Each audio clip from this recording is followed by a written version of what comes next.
बढ़ेंगे आगे और इसी के साथ एक और बड़ी खबर आपको बता दें। अब विधायक नंदकिशोर गुर्जर लगातार धरने पर बैठे हुए हैं। कई तरह के सवाल जिसको लेकर शिकायत की जा रही है, मांग भी उसको लेकर करते हुए नंदकिशोर गुर्जर नजर आ रहे हैं। हालांकि आपको बताते चले, डीसीपी ऑफिस के बाहर धरने पर नंदकिशोर गुर्जर बैठे हैं। हालांकि मामला क्या है वो भी आपको समझा दें। पश्चिम बंगाल जा रहे 153 टन गौमांस को लेकर बवाल शुरू हो गया है। विधायक ने कार्रवाई नहीं करने पर नाराजगी जताई है और उसी को लेकर अब नंदकिशोर गुर्जर धरने पर बैठ गए हैं और उनकी मांग है कि इस पूरे मामले पर कड़ी कार्रवाई होनी चाहिए। हालांकि यहां तक आरोपियों को फांसी देने की मांग भी नंदकिशोर गुर्जर की ओर से की जा रही है।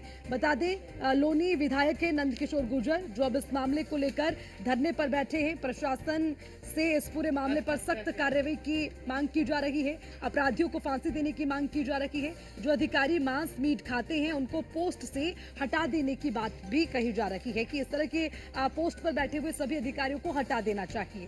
तो ये तमाम मांगे हैं और इन्हीं मांगों के साथ धरने पर बैठे हैं नंदकिशोर गुर्जर, जो कि लोनी विधायक हैं, और इस पूरे मामले पर कड़ी कार्रवाई की मांग की जा रही है।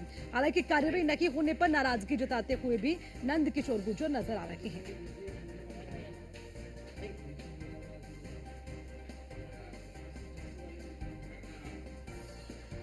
तो ये पूरा मामला आपको बता दें, इस मामले के सामने आने के बाद लगातार विरोध इसका किया जा रहा है। पश्चिम बंगाल 153 टन गौमांस ले जाया जा रहा था।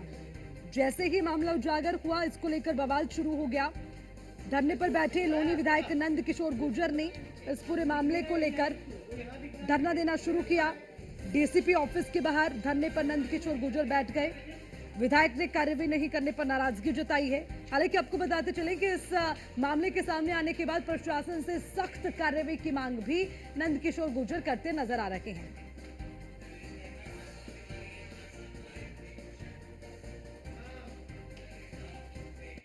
और इसी खबर पर ज्यादा जानकारी के साथ आस्था तिवारी हमारे साथ जुड़ गए। सीधा उनका रुख करते हैं। आस्था, आपसे जानना चाहेंगे, देखिए मामला बेहद गंभीर है और खुद विधायक इसको लेकर धरने पर बैठे हुए हैं। जरा बताइए, क्यों कार्रवाई नहीं हो रही, इसे क्यों संज्ञान में नहीं लिया जा रहा? बिल्कुल अर्चना जी, आपको बताएं तो इस वक्त का जो अभी मौजूदा अपडेट ये है कि विधायक जी धरने पर नहीं बैठे थे, वो ज्ञापन देने वहां पर पहुंचे थे और उन्होंने वहां पर ज्ञापन दिया। लेकिन उनका ये कहना है कि ये जो पूरा प्रकरण हुआ, इस पूरे मामले पर जो है उन्होंने अधिकारियों पर आरोप लगाए हैं कि कुछ अधिकारी लखनऊ में ऐसे बैठे हैं जो इस तरीके की गौ मांस को निर्यात करवा रहे हैं और पूरी तरीके से सरकार के नाक के नीचे इस तरीके का काम करवाया जा रहा है। और इसी के चलते वो डीसीपी कार्यालय पहुंचे थे, जहां पर उन्होंने ज्ञापन दिया था। लेकिन ज्ञापन देने के बाद भी उनको वो मतलब कि वहां की उनकी बातों से इतने आश्वस्त नहीं हुए और उनका यही कहना है कि अगर इस पर सख्त कार्रवाई नहीं होती है तो ये पूरा मामला जो है सीएम योगी आदित्यनाथ के तरफ जाएगा और मुख्यमंत्री से वो डायरेक्ट बात करेंगे। क्योंकि ये कहीं ना कहीं उनका कहना है कि सरकार और सरकार के खिलाफ, क्योंकि सरकार अगर बात करें तो लगातार हिंदुत्व की बात करती है, हिंदुत्व को लेकर के आगे चलती है, लेकिन उस बीच में सनातन धर्म को के पीछे जो पूरी तरीके से प्रकरण चलाया जा रहा है, जो लोग गैर कानूनी तरीके से